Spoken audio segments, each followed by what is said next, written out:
అక్కా చెల్లెలు తల్లిదండ్రులకు టాటా చెప్పి రహదారిపై నడుచుకుంటూ పాఠశాలకు బయలుదేరిన కాసేపటికే వేగంగా కారు దూసుకువచ్చి అక్కా చెల్లెలను ఢీకొట్టింది. ఈ ఘటనలో అక్క ప్రమాదం నుంచి త్రుట్లో తప్పించుకోగా చెల్లి తీవ్రంగా గాయపడింది. ఈ ఘటన మహబూబాబాద్ జిల్లా కంబాలపల్లి గ్రామంలో చోటు చేసుకుంది.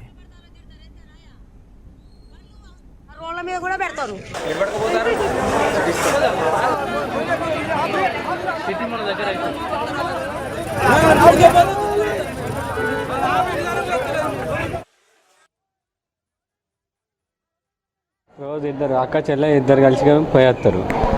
అంటే ఇలా నేను నాకు ఫోన్ చేశారు, ఒక 5 నిమిషాలు ఆగమ్మ నేను వస్తానంటే, లేదు డాడీ ఇలా ఎగ్జామ్ ఉన్నదని అన్నారు. రెడీ అయిపోతారు. పోతుంటే కారు బస్ స్టాండ్ కాడ గుద్దిందట. తిరిగి అక్కడ పడ్డది. నాకు ఫోన్ చేస్తే నేను హాస్పిటల్ తీసుకొని వచ్చాను. ఇప్పుడే వచ్చిన నేను.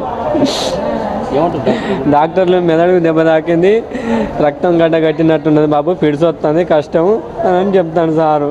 స్కానింగ్ తీపిస్తానని ఇప్పుడు స్కానింగ్లు ఏం చెప్తారో చెప్తారు. పాపకు 6 సంవత్సరాలు, చార్లీకి ఆ పేరు.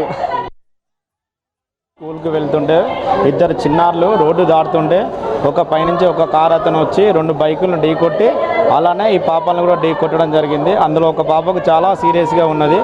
ఆ పాపని మహబూబాద్ ఏరియా హాస్పిటల్ అడ్మిట్ చేయగా వెంటిలేటర్ పైన తీసుకెళ్లారు. అది కూడా మాకేం తెలియదు, అది స్కానింగ్ చేస్తేనే మేము చెప్పగలుగుతున్నాము. వాళ్ళు ఖమ్మం తీసుకెళ్ళాలి, వరంగల్ తీసుకెళ్ళాలి అని అంటున్నారు. వీళ్ళ పేరెంట్స్ మాత్రం మాకేం తెలియదు, మేము చాలా పూర్ క్యాండిడేట్ అని వీళ్ళు ప్రాధాన్యపడుతున్నారు. ఏదేమైనా కానీ ఆ కార్ అతన్ని ఖండించి, మా విలేజ్లో పెద్దవాళ్ళని ఖండించి, ఆ రోడ్లైనా, డివైడర్లైనా, సెంటర్ లైటింగ్ అయినా ఏదైనా కానీ మీరు కొద్దిగా పెద్దతనంగా చూసుకొని దీని గురించి మీరు మాట్లాడాల్సిందిగా కోరుతున్నాం. ఏ విధంగా అయినా ఈ పాపకు న్యాయం జరిగే విధంగా మీరు జరగాలని మేము కోరుకుంటున్నాం. అలా కూడా దీని గురించి మాట్లాడాము, ఎవరు కూడా పట్టించుకోలేదు. గ్రామ కార్యదర్శి గారికి కూడా ఎంతో చెప్పాము, వారు కూడా ఏం పట్టించుకోలేరు. దీనికి ఊర్లో ఉన్న పెద్దవాళ్ళు సహకరించాలి. అధికారులు స్పందించాలి, కలెక్టర్ గారు స్పందించి స్కూల్ జోన్ ఏర్పాటు చేయాలి.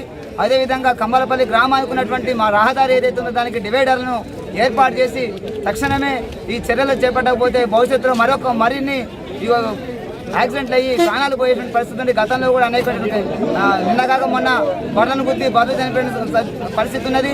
గ్రామీణ ప్రాంతాల్లో ఉన్నటువంటి హైవేను నిర్మించకున్నటువంటి మినిమం నామ్స్ ఉన్నప్పటికీ అవన్నీ బేఖాతరు ఇచ్చి కాంట్రాక్టరు తన యొక్క స్వలాభం కోసం ఈ యొక్క హైవేను ఊరి మధ్య తీసుకెళ్ళాడు. దీనికి ఇప్పటికైనా బైపాస్ని ఏర్పాటు చేసి బైపాస్ ద్వారా ఉన్నత హెవీ వెహికల్ పోసే విధంగా చూడాలి తప్ప ఊరి మధ్యలో నుంచి ఇష్టానుసారంగా ఇష్టమైనటువంటి స్పీడ్ బ్రేకర్ లేకుండా, స్పీడ్ లిమిట్ లేకుండా, ఇష్టమైనట్టుగా ఏదో రోడ్డు వేసా వదిలిపెట్టినటువంటి ఏదైతే అవలంబిస్తున్నారో దాని పర్యవసానం ఈరోజు ఇటువంటి యాక్సిడెంట్ అనేది జరుగుతున్నాయి. కావున తక్షణమే ఉన్నతాధికారులు స్పందించి ఆర్ఎండ్బి అధికారులు ఈ యొక్క కంబాలపల్లి గ్రామానికి డివైడర్ ఏర్పాటు చేయాలి, స్పీడ్ లిమిట్ ఏర్పాటు చేసి బైపాస్ను కూడా దీనికి తీసుకురాబోవాలని చెప్పేసి ఈ సందర్భంగా డిమాండ్ చేస్తూ ఏదైతే యాక్సిడెంట్ ఉన్న పాపకు న్యాయం జరిగే విధంగా చర్యలు చేపట్టాలని చెప్పేసి